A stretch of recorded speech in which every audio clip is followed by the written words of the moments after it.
موضوع لا يهلهم كل شيء سوا بعد وحلا السلام عليكم ورحمة الله وبركاته. وين سلام أصحاب ملك السعودية كاك شوفتي و كالكعنا كالكعز دبنا نقولني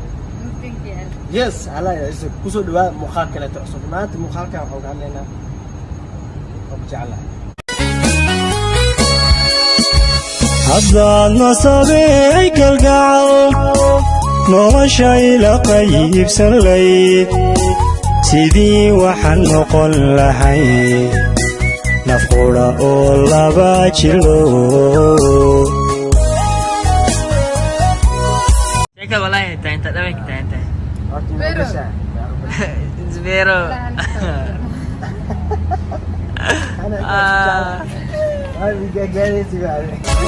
marbaan wada neefsalayn